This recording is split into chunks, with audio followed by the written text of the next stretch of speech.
This video is brought to you by Brilliant. On Monday, Turkey's President Recep Erdogan shocked NATO by announcing that Turkey would finally let Sweden into the bloc. So in this video, we're going to have a look at what Erdogan said, why he let Sweden into NATO, and whether this means Turkey is about to join the EU.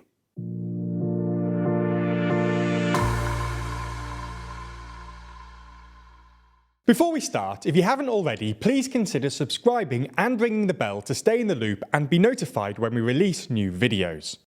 So let's start with a little bit of context. As we've described in previous videos, for the past year or so, Turkey has been refusing to let Sweden into NATO, which requires unanimity for accession.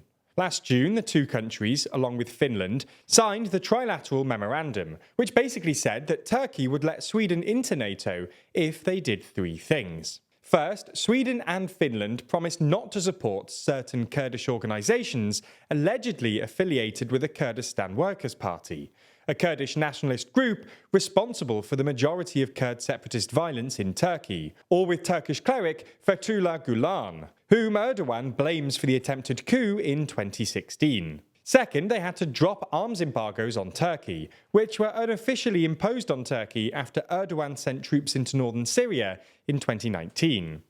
Third, and finally, the agreement required Finland and Sweden to extradite any, quote, terror suspects to Turkey. Sweden claims to have satisfied these three criteria, but Erdogan and other figures in the Turkish government claim that Sweden is still tacitly supporting the PKK, because the Swedish authorities have allowed pro-Kurdish and pro-PKK groups to stage protests in Stockholm, and have been particularly irritated by the fact that Swedish authorities greenlit a Quran-burning protest last month. Sweden insists that it can't do this because pro-PKK and Quran-burning protests are constitutionally protected forms of freedom of speech in Sweden. Now, Erdogan's irritation here is almost definitely genuine, and he probably wants Sweden to at least try a bit more on the protest front, perhaps by bringing the case to the European Court of Human Rights. Turkey had some concerns over Sweden's position with regards to terrorism and counter-terrorism. They made those concerns clear to Sweden, and Sweden set about making some fairly significant and very quick changes to their own legal position to address those concerns. Nevertheless, Erdogan presumably knows that Sweden can't just change its constitution, and it's clear that, even if his irritation is genuine, Erdogan has also been trying to use his newfound leverage over Sweden's NATO accession to extract unrelated concessions from other NATO members. The most obvious example are F-16s.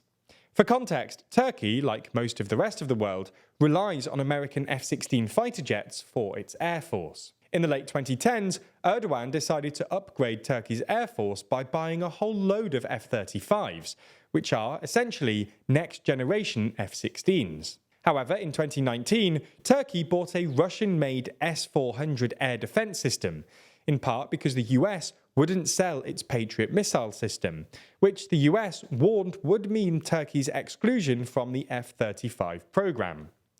Erdogan presumably thought that the US was bluffing, but they weren't, and they immediately cut Turkey out of the F-35 program, despite the fact that Turkey had already paid for 4 F-35s, costing something like $1.4 billion.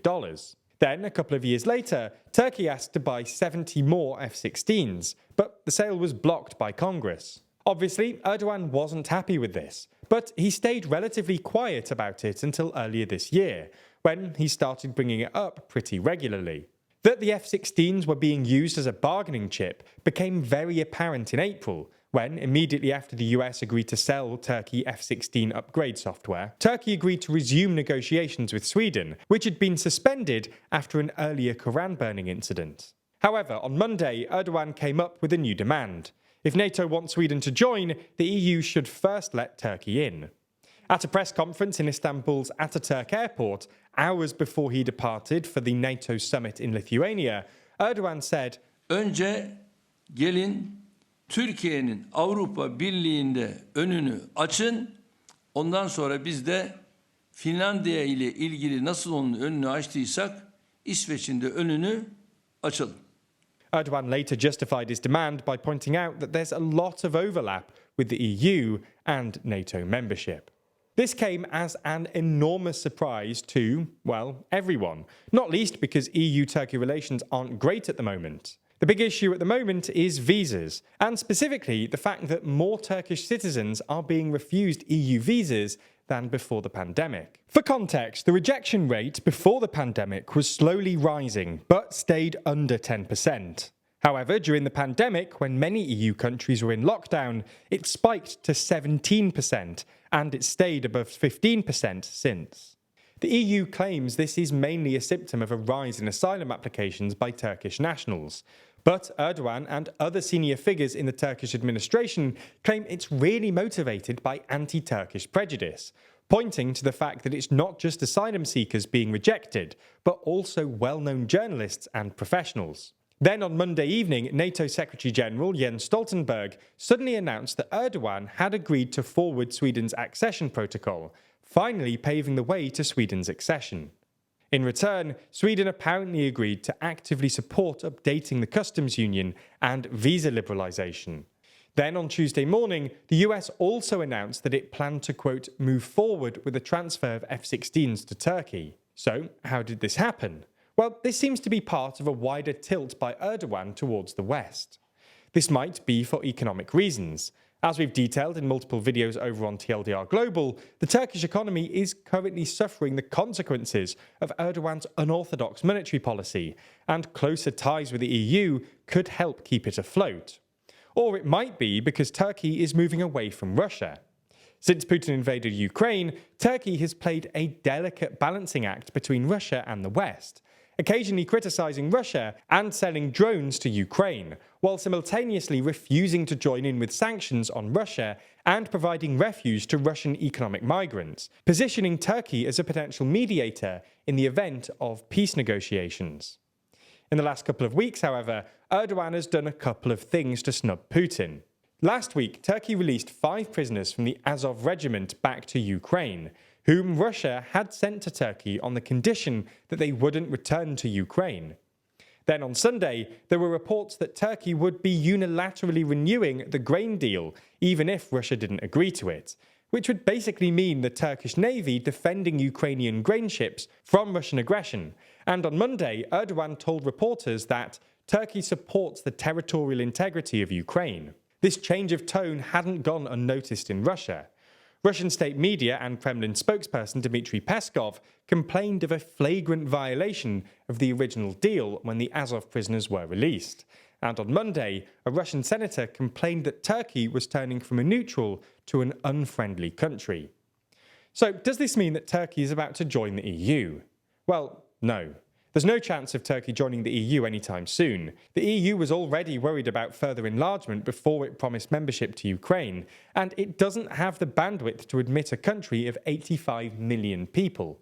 Nonetheless, this is an interesting step, and it might create some momentum for a further amelioration in Turkey-EU relations.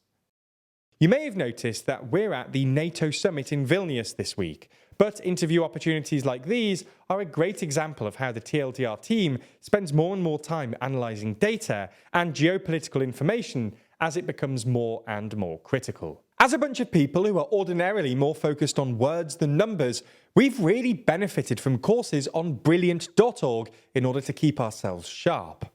That's because Brilliant is the best way to learn maths and computer science in a fun and interactive way. From foundational and advanced maths to AI, data science, neural networks, decision making, and more, with new lessons added monthly. Even if you, like us, don't necessarily think of yourself as a traditional STEM kind of person, these courses could prove incredibly useful for your life and career. Courses like data analysis and the fundamentals of statistics can help anyone ensure that they're properly understanding our increasingly data-driven world, which is good news if your boss suddenly asks you to analyse a trade war, an economy, or the collapse of a currency. Just hypothetically. Anyway, you can try everything Brilliant has to offer free for a full 30 days by clicking on the link in the description. Plus, the first 200 of you will get 20% off Brilliant's annual premium subscription. Thanks for your support and for watching TLDR.